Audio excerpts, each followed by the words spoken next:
Pro wrestling is a comic book come to life, a wild mixture of brawny superheroes, unrepentant villains, and enough bombast and pathos to fit tightly within the framework of the story panels. In this larger-than-life masquerade of uber humanity, the greatest superheroes develop immense fan followings. And for a time, professional wrestling had a veritable Justice League in the ever-popular Von Erich family of Dallas. Though the patriarch had once ruled the rings as a detestable heel, Fritz Von Erich's offspring were programmed to play the opposite role. Virtuous, salt-of-the-earth athletes with rock-star good looks and a likable modesty. Women and men of all ages found something to like about the Von Erich children, be it their boyish appearances, their superb in-ring acumen, their grit in heated conflicts, or perhaps just the fact they appear to be the idealized American family, so clean-cut, upstanding, and spiritually devout. But while the Von Erich name was once arguably that of the first family of wrestling, their iron claw-like grip on the ringside pulse started loosening with the passage of time. Regrettable incidents, an increasingly threadbare mythology, and a series of deaths cast a sobering glance to the morals behind the mythos. What was once a sure thing dynasty within the confines of the squared circle became a cautionary tale, compounded by the gradual destruction of once unwavering faith. I'm Ross Twaddle from Cultaholic Wrestling, and this is the rise and fall of the Von Erich family.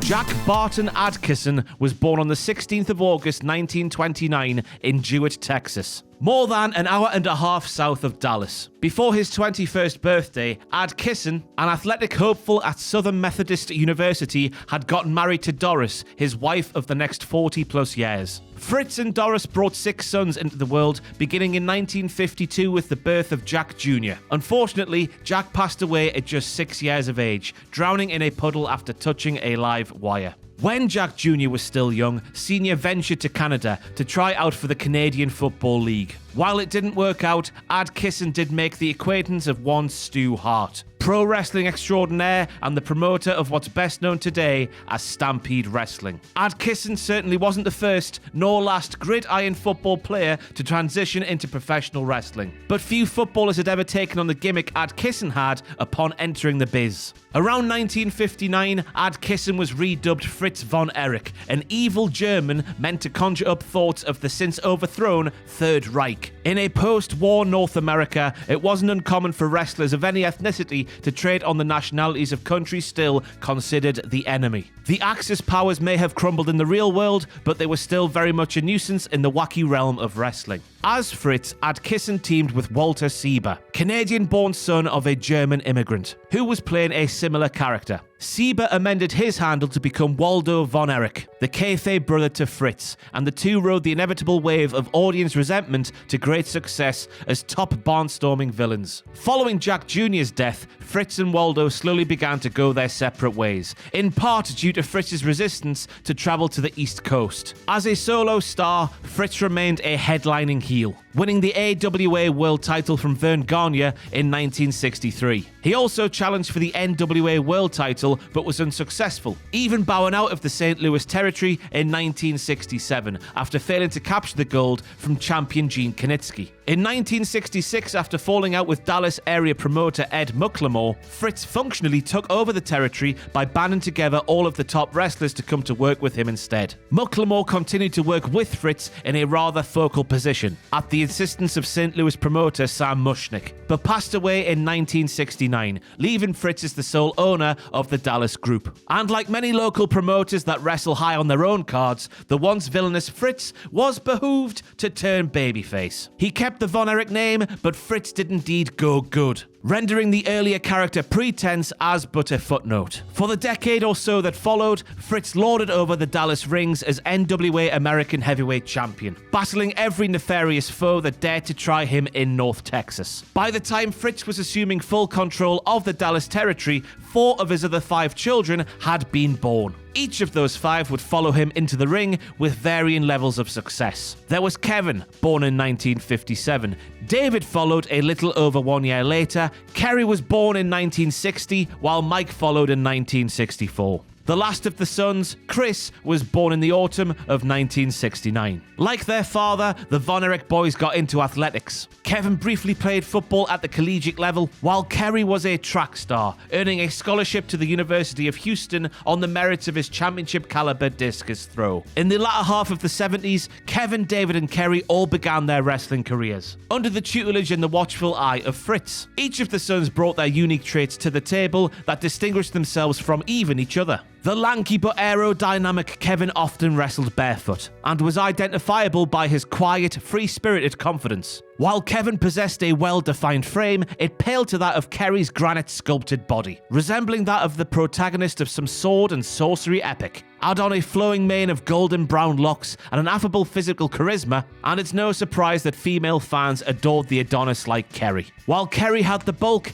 David had the height. Kevin and Kerry each topped out around 6'2", but David stood tallest, billed at a towering 6 feet 7 inches tall. Nicknamed the Yellow Rose of Texas, David was the most overarching flower in the Von Erich garden. David may not have had the carved physiques of his brothers, but he surpassed them in other important aspects. For one thing, David was a strong promo, with a broader emotional range than his more understated siblings. He was also the best in-ring wrestler of the Von Erich brood, having honed his craft throughout the territories. By playing the heel in places like Florida, David developed a stronger grasp on ring psychology. David's growth as a wrestler came away from his Dallas home, which is important to note. Critics of FRITZ Von Erich maintain that he held a tight grip on his children, controlling them even after they reached maturity. Renowned manager and booker Gary Hart claimed in his memoirs that FRITZ intentionally underpaid his sons, so as to keep them both tethered and dependent to his ruling hand. Hart, who helped handle World Class's finances and payoffs for a time, revealed that when the boys worked in Japan, if they got $2,500, FRITZ would take $1,000 from them as his booking fee. Hart said FRITZ wanted to ensure that they would always be dependent on him financially, and he never wanted to lose that control, even when they were grown and out of the house. An article penned by journalist Irv Mushnick in the late 80s claimed that after the older crop of Von Erich boys grew up and got married,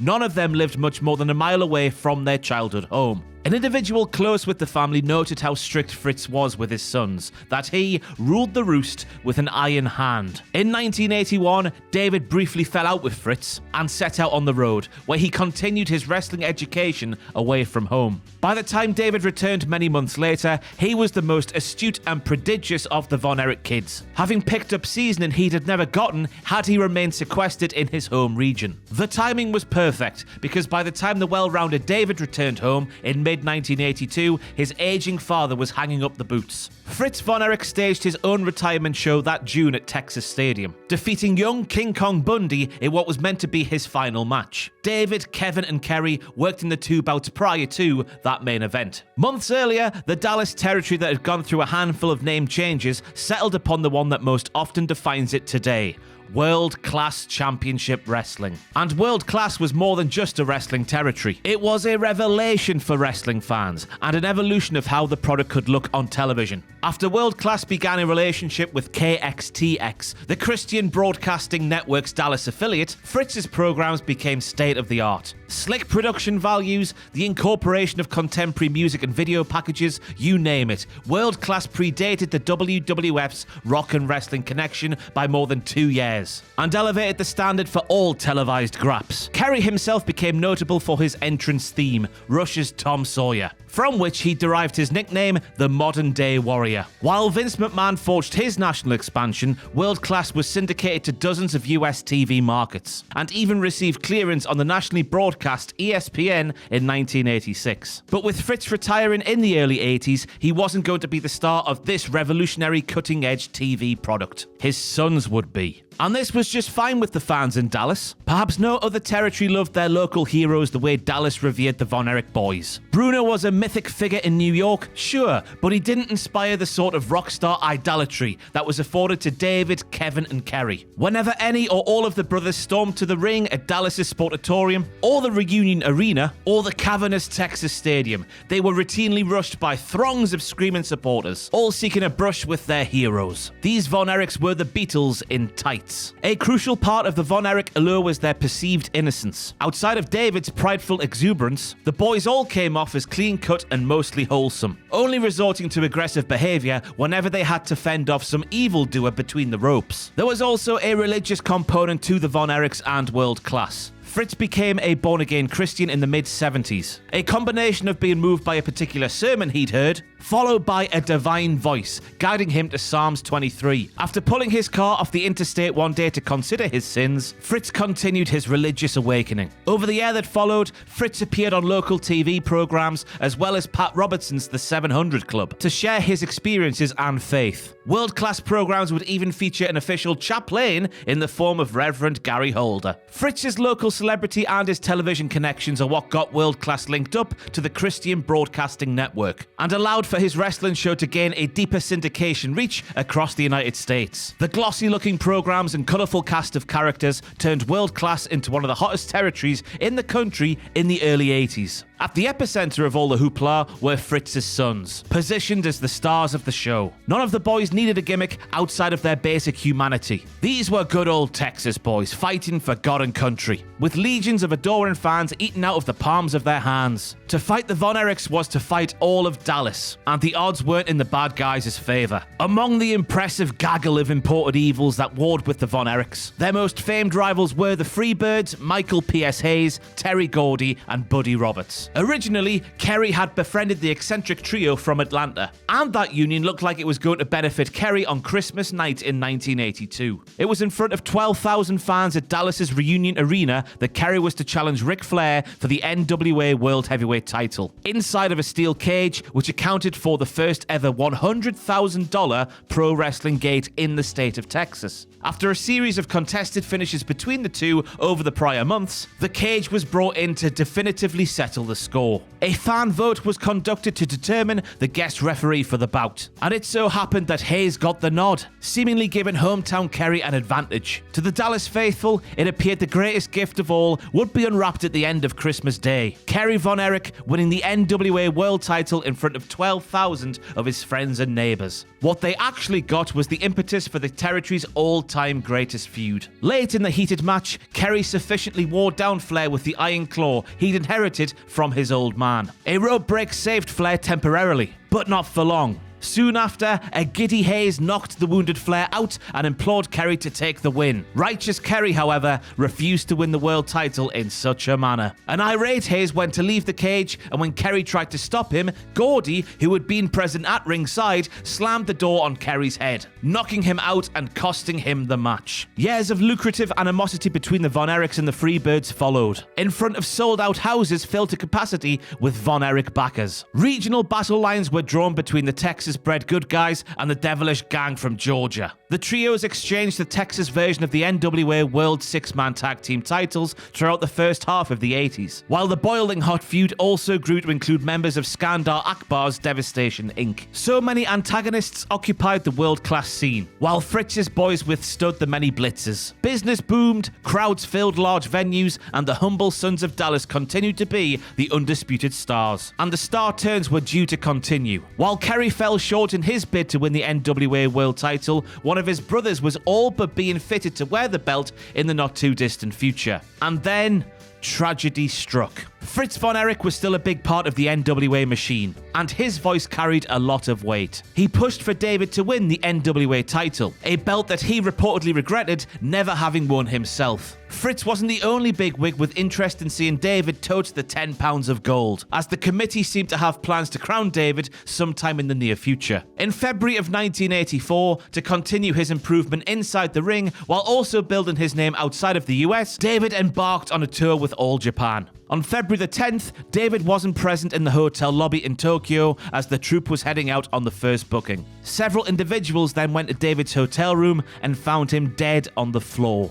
The Yellow Rose of Texas was only 25. The circumstances of David's death remain disputed, even to this day. Officially, David died of enteritis, an inflammation of the small intestines. Rumor and gospel through the years have it as a drug-related death. as stories claim that some quantity of drugs found in David's room was quickly disposed of before the authorities arrived. In Dave Meltzer's 1997 obituary of Fritz, he states one commonly held theory, that a night of drinking combined with David taking sedatives to cause a fatal toxicity. Wherever exactly the truth lies, it wouldn't be found in the Von Erich family's version of events. Fritz and company wove a fantastical death for David to their fans, claiming that he died after sustaining a hard lick during a rough and tumble battle in Japan, when in fact he hadn't even wrestled his first match of the tour yet. After all, dying in battle is more honourable than meeting your end in some quiet hotel room. Journalist Irv Mushnick claimed in his essay on the family that the Von Erichs, in order to dispel any suspicions and questions, offered to show him David's death certificate and autopsy report, but later reneged on that offer.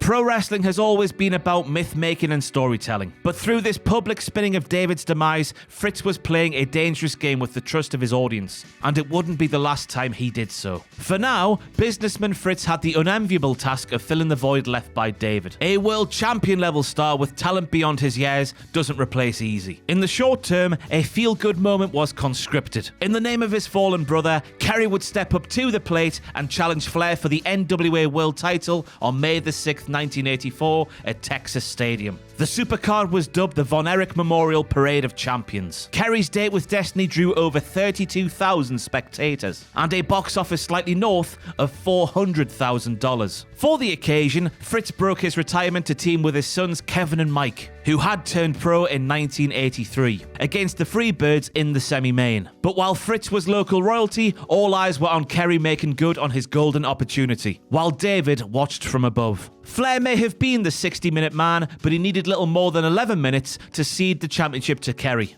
dropping the title to a garden variety backslide. But no matter the method, Kerry Von Erich was now the heavyweight champion of the world, fulfilling his dedication to David and sparking tearful jubilance among the large stadium crowd. With the win, Fritz and Kerry became the only father-son duo to each hold recognized singles world titles until Cody Rhodes equaled Dusty by winning the Ring of Honor world title in 2017. 18 days later, Kerry lost the belt back to Flair in Yokosuka, Japan. The reign was never going to be a long one. Kerry, for all of his positive attributes, had garnered the reputation as being flaky, and the NWA board didn't trust him as a long-term title holder. Flair himself, while noting he liked Kerry as a person, confirmed that the modern-day Warrior was difficult to work with, due to his forgetful and distracted nature. More plainly put, Kerry had major issues with drugs. As one example, in June of 1983, Kerry was returning home from his honeymoon in Mexico, when customs agents at DFW Airport found 18 unmarked pills in his front pocket. They also discovered a plastic bag with over 300 pills inside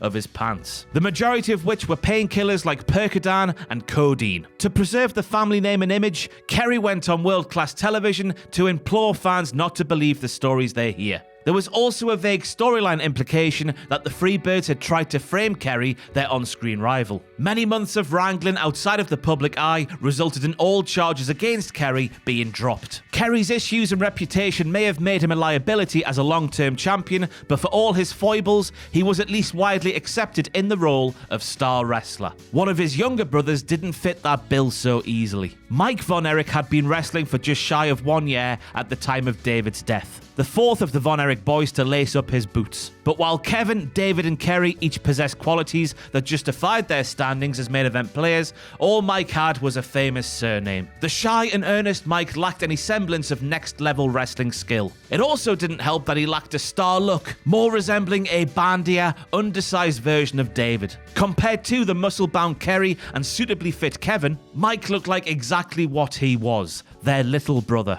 Supposedly, Mike never wanted to be anything more than a cameraman, but was pressured by Fritz into carrying his share of the Von Erich name inside the ropes, specifically the share David left behind. And so Mike tried his best to fill David's void in trios bouts alongside his brothers, while Fritz pushed him hard as the latest in a long line of his genetic prodigies. Fans weren't buying it though. Plagued by his own drug use as well as a chronic shoulder injury, Mike's young wrestling career took a turn for the worst in the summer of 1985, when he badly injured that shoulder while wrestling a match in Israel. After undergoing surgery back home, Mike was soon rushed back to the hospital after developing a dangerously high fever, as well as a rare male case of toxic shock syndrome. Despite those horrible afflictions, as well as reported kidney dysfunction, Mike managed to survive. However, the extreme toll was made obvious at a questionable press conference held shortly thereafter. Appearing alongside his brother and his doctor, Mike was gaunt and glassy-eyed. Some sources have it that Mike lost over 30 pounds due to the ordeal, strip mining his already rail-thin frame well below a passable standard for a wrestler. More alarming was the fact that Mike noticeably slurred his words during the presser, while his eyes remained unfocused. Some speculated that Mike may have suffered brain damage. While it was abundantly clear that Mike's days as a wrestler were probably over, Fritz was quick to dub his son the living miracle, and vowed that Mike would soon return to the ring as good as ever. Mike wouldn't actually wrestle again until the summer of the following year. So to fill his role, the Von Erichs reach out to another relative. Inbound was Lance Von Erich, the purported son of Fritz's brother, Waldo. This Von Erich cousin joined the family cause, teaming with Kevin and Kerry against those pesky Freebirds. Lance was a local athlete named Kevin Vaughn, hand-selected for his chisel build and telegenic good looks. But while Fritz was apt to continue dispensing manufactured Von Erichs of some sort of conveyor belt, son Kevin was vehemently against the idea. He wasn't the only Texan that took exception. Fans saw through the ruse, as many recognized Lance as Vaughn, and knew full well that he wasn't a real relative. Nonetheless, Vaughn persisted as the mysterious cousin until leaving the territory in 1987 following a dispute. In a rare breach of kayfabe, Fritz, miffed at Lance for quitting, went on TV and exposed him as an imposter, adding that Lance would never return to world class. For a lot of fans, that wasn't good enough. When Von Erich Mania first swept up Dallas like a funnel cloud, the family could do no wrong in the eyes of the ticket-buying faithful. But the injustices started piling up. David's stated cause of death, Mike's dire condition, and the introduction of Lance. The symbiotic relationship with the audience was straining. Dishonesty oozed through the sportatorium woodwork. What was once a hot territory with a die-hard fan base was cooling rapidly. Some of that chill self-induced. Even away from Fritz's administrating, the bad news continued pouring in. In June of 1986, Kerry was involved in a serious motorcycle accident, causing severe damage to his right hip and leg. Eventually, doctors had to amputate Kerry's right foot, which resulted in him wrestling with a prosthetic for the remainder of his career, a fact that was somehow kept secret from most in the business. Aside from a pair of matches in early 1987, Kerry was sidelined for the next 16 months, during which his resilience on painkillers grew heavier. But while Kerry ailed, Mike completely fell apart. After his 1985 surgery, troubling incidents piled up, including a car accident and a pair of arrests for minor infractions. Come April of 1987, 9 months following Mike's regrettable return to the ring, he was arrested for driving while impaired and possession of controlled substances. After his bond was posted, Mike was freed from Denton County Jail. He was never seen alive again. In the days ahead, his family discovered several notes written by a despondent Mike, including at his apartment and later his car, which was found at a park entrance. The notes indicated that Mike had chosen to take drastic measures, and indeed, his body was found in the wooded area of the park, enveloped in a sleeping bag. He had intentionally overdosed on Placidil. Mike Von Erich was only 23. The Von Erich Memorial Parade of Champions had continued after the 1984 tribute to David, albeit to slightly diminishing returns with each ensuing event. Whereas the inaugural card drew 32,000 for Kerry's ultimate triumph, the 1985 rendition lured a little over 26,000 to Texas Stadium. In 1986, the crowd fell to 24,000. It was a whole other story come 1987 when the fourth Parade of Champions was held 3 weeks after Mike's suicide. The event was held once more at Texas Stadium, this time in honor of both David and Mike. Demonstrating just how fast things can go south, only 5,900 fans were in attendance for this parade, to the tune of a relatively paltry 71,000 at the box office. In another sign of the times, a special $100 ticket was offered that provided for a special luxury box seat to the event, as well as dinner in the presence of the Von Erich family. Reportedly, that promotion was dropped after a mere 14 fans bought in. For the fans in Dallas, death as a recurring trope was becoming all too much to bear. Between the Von Erich kids, as well as the sudden 1986 death of top heel Gino Hernandez, The ghoulishness was beginning to outweigh the mindless fun. Another grim occurrence followed the week after the latest Parade of Champions. During an 8-man tag in Fort Worth, Kevin Von Erich suddenly collapsed while innocuously running the ropes and began convulsing on the canvas. Fans watched on in horror and bewilderment as tag team partner Tommy Rogers hit the ring to administer CPR on the fallen Kevin. While the real cause of Kevin's in-match crisis is disputed, the Von Erichs quickly turned it into a storyline. Turns out that rival wrestler Brian Odious had struck Kevin in the neck with a dastardly new move called, and I'm just quoting this by the way, the Oriental Tool Punch, in an attempt to derail Kevin's career and life. This in spite of the fact that, per eyewitness accounts, no wrestler was in the vicinity of Kevin when he crumpled to the mat. And when World Class wasn't forced to deal with real-life tragedies, they would just invent their own. On Christmas night 1987, 5 years after the birth of the Von Erichs Freebirds feud that juiced the territory to an unreal degree, FRITZ took part in one last angle. Before a dismal 2,600 fans at Reunion Arena, FRITZ intervened on a skirmish involving his kids and a group of heels. As he left the ring, FRITZ suddenly collapsed at ringside from an apparent heart attack. Though World Class stopped mentioning the words heart attack on their television after the first week or so, they still ran with the idea that FRITZ was left in bad shape and could really use everyone's support. According to Dave Meltzer, the idea was that if attendance was up, those given updates on FRITZ on TV would say that he was doing well. But if crowds declined, then they would say that Fritz's condition had worsened. So come on out to the matches, because it would really lift Fritz's spirits if you brought the wife and kids along too. While World Class had been in steep decline for some time, this was really the last straw for many. A man who let the public in to grieve with him and his family after the losses of his sons. How could he fake a life-threatening medical event before their eyes in such a desperate appeal for sympathy and revenue? As David Shoemaker of The Ring went on to write, the Von Erichs had turned their backs on the unspoken agreement between actors and the audience. They treated the fans as dupes instead of co-conspirators. World Class had gone from a movement centered on the lionization of the pristine Christian athlete sons of the grizzled old wrestler in charge to total disarray, fueled by increasing mistrust, disconnect, and a disquieting death toll. Audiences will believe the big lie if everybody's having a good time, but few were having fun anymore. In the years that followed, World Class underwent several permutations and formed strategic alliances with other territories trying to survive the rising tides. Memphis promoter Jerry Jarrett took over as majority owner in late 1988, buying out a financially ailing FRITZ. Events continued to be promoted under the World Class banner until August of 1989,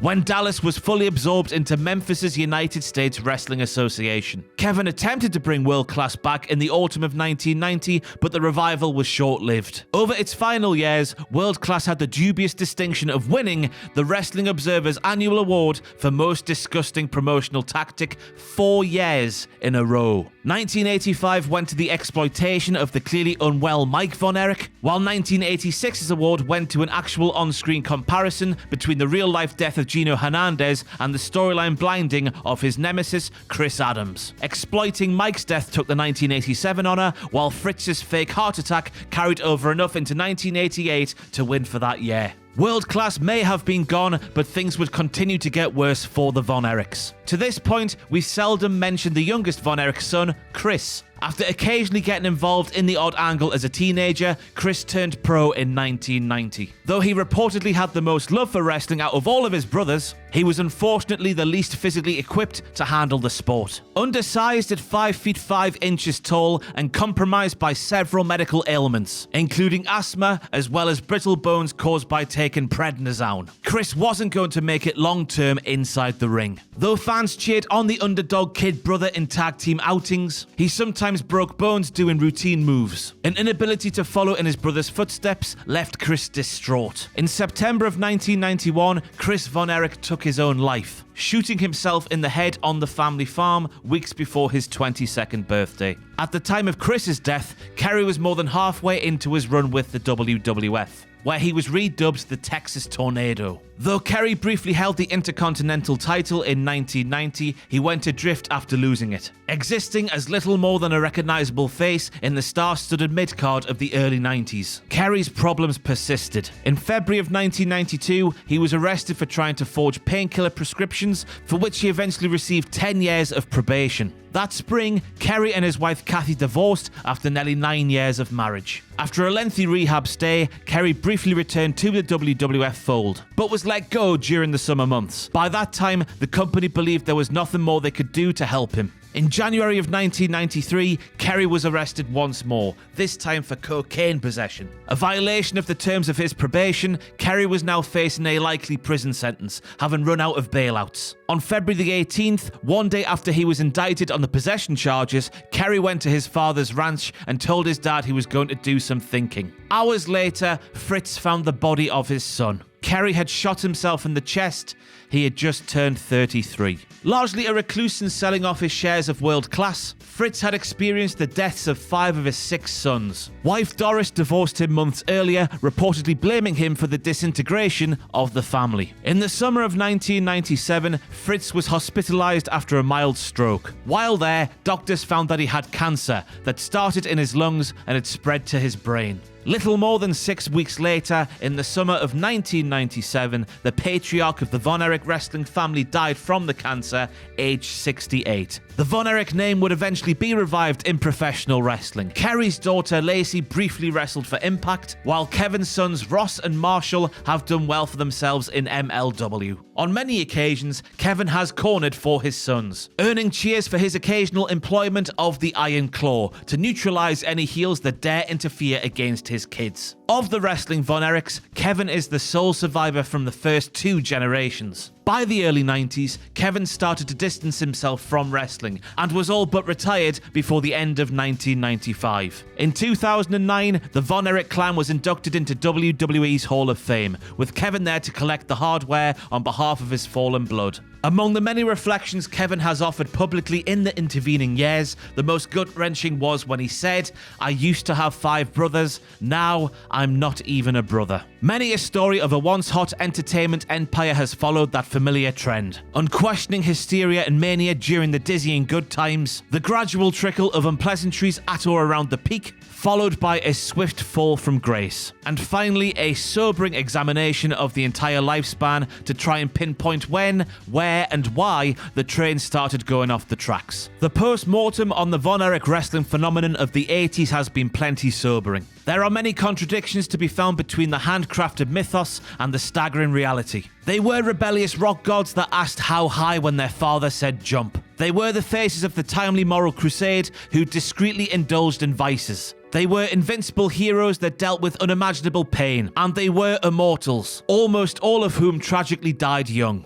The Von Erich book was largely a fairy tale, carefully assembled by an enterprising wrestling veteran who believed his kayfabe surname was to wrestling what Disney was to cartoons. Except Disney drew his biggest stars, Fritz's were his own flesh and blood. And Fritz had great difficulty allowing his flesh and blood to remain human. Every aspect of his kids' professional lives had been fantastical and larger than life. All the while he apparently cast his shadow over them in their personal lives. As for when the ugly part of his kids' humanity bled into public view, well, that's when Fritz pulled out the brush and started painting his own strokes. Fritz thought big and designed big when he set up the blueprints for his territory that his skillful offspring, and presumably their offspring, would rule for generations to come. Fritz envisioned a dynasty, while many of his boys didn't know if they had what it took to make those wild dreams a reality. It's said that Fritz Von Erich would watch the monitor backstage at world-class tapings, and remark excitedly whenever his sons did anything slightly beyond rudimentary. If that's true, it would explain the dogged need to twist any narrative that might shade any of his sons less than godly. And it might explain how so many of his children's problems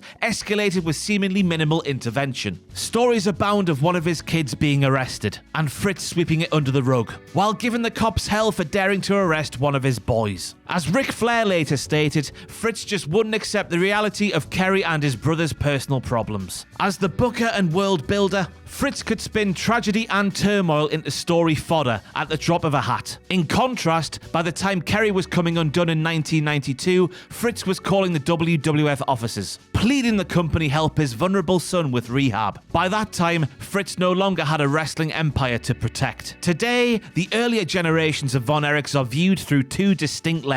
The kaleidoscope that allows for appreciation of the good things that a very unique family brought to a very unique world. And then there's the lens of reality, forever trained upon the dinge behind that neatly constructed facade. There will never be another wrestling family like the Von Erichs. Understanding the totality of their legacies on and off screen makes that a safe bet.